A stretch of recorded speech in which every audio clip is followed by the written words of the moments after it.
So it's Christmas Eve 2013. I've just bought my first house with my girlfriend Jessie. We've only been dating a year. We're inviting family over for to celebrate the holiday and our new house and just to be with family. My mom can't make it this year. She's too sick.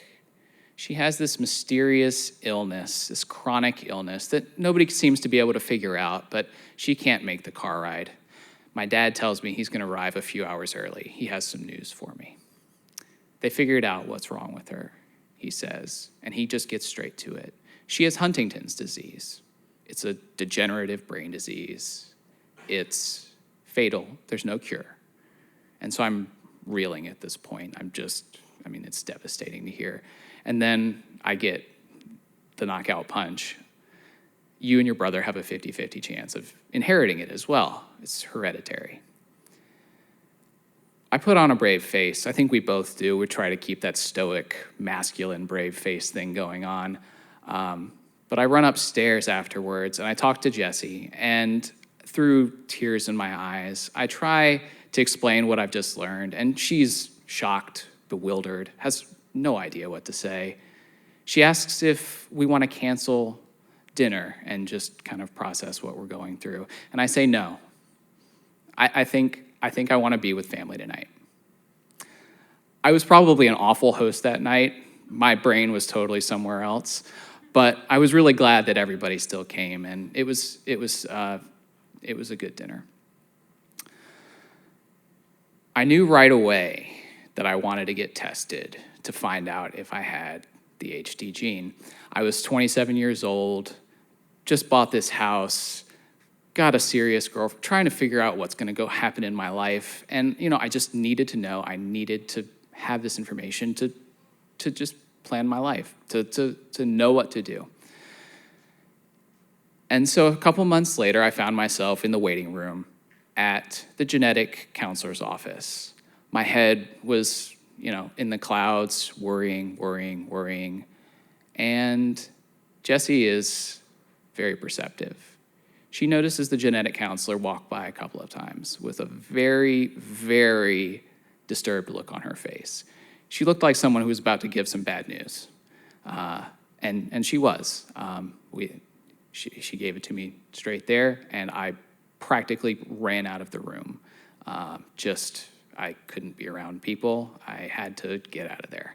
And so we went home, and I spent the rest of the day with her, and we worked through it. A few years later, we're married, and we decide we want to have kids. I think for all the normal reasons that people want to have kids, but also just because, frankly, if this is something that we're going to be dealing with, and it's something that I may end up succumbing to, I wanted to leave something behind for her, like a family. We wanted to do whatever we could to protect our children from HD. We wanted to make sure that no matter how we did it, and there's a lot of ways, we wanted to protect them from it. And we wanted to prevent them from essentially from me passing the gene along. As you've heard from all the stories tonight, it's a terrible thing, and we really just couldn't stand the idea of not protecting them. So, a few years later, we're in a hospital room. We're holding a newborn baby boy. We're excited. We're nervous. What do you do? We have no clue. So how did we get here? Well, at one point in our journey, we decided we were going to try and adopt. So we essentially put together a dating profile, an adoption profile.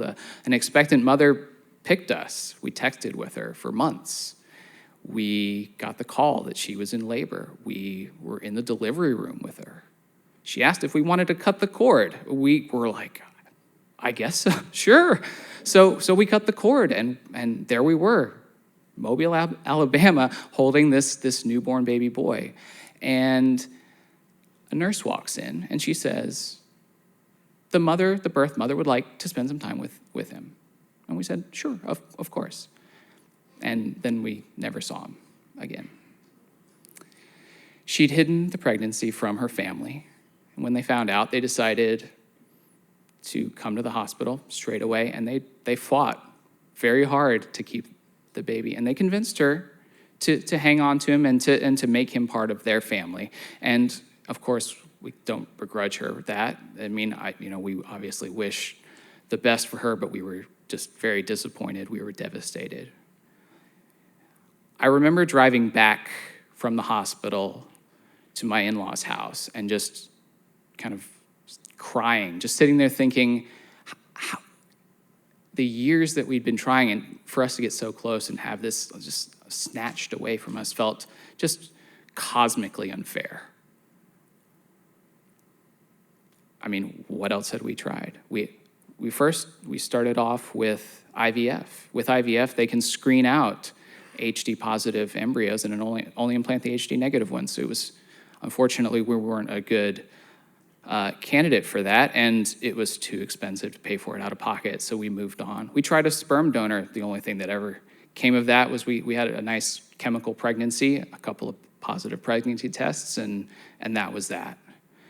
You can conceive naturally and test the fetus in the womb and then make a decision whether you want to keep going or not. And so we tried that the first time.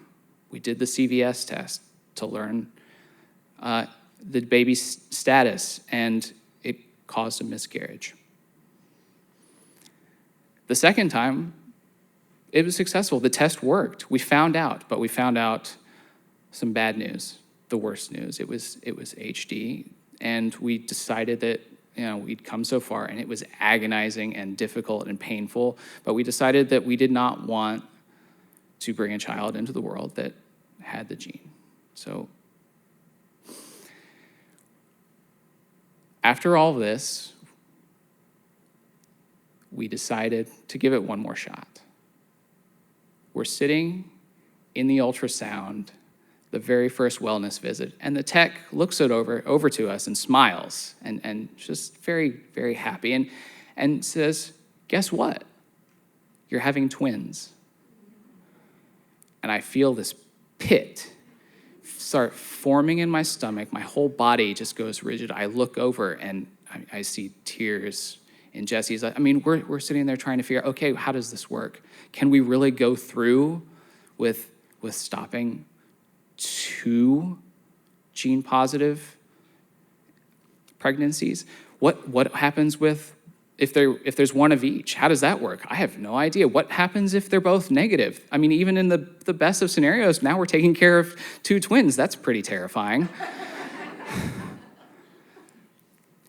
But we did figure it out. They can test them individually. And we found out that one was gene positive and one was gene negative. And a few months later, little tiny, less than 5 pounds, baby boy, Harry, popped out. And we were just on cloud 9. It was after years and years of trying, I think at that point, 4 or 5. And he's 2.5 now. He loves dinosaurs. He loves trucks. He has curly hair that we think he inherited from my mom. We got another shot at IVF when Jesse got a job that offered fertility benefits. We didn't have to pay out of pocket. It was kind of miraculous, actually. So after 2 rounds of IVF, second embryo implanted, we got another one. Well, we got one to stick. And she's 6 months old now, and just the happiest, smiliest little baby.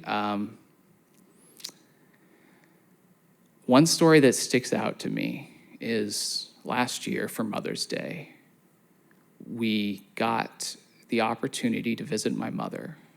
She was in a nursing home by this point. She'd never seen Harry face to face.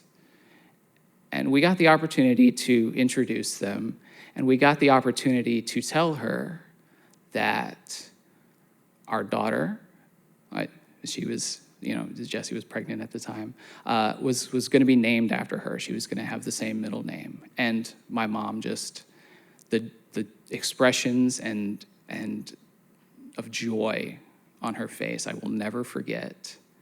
And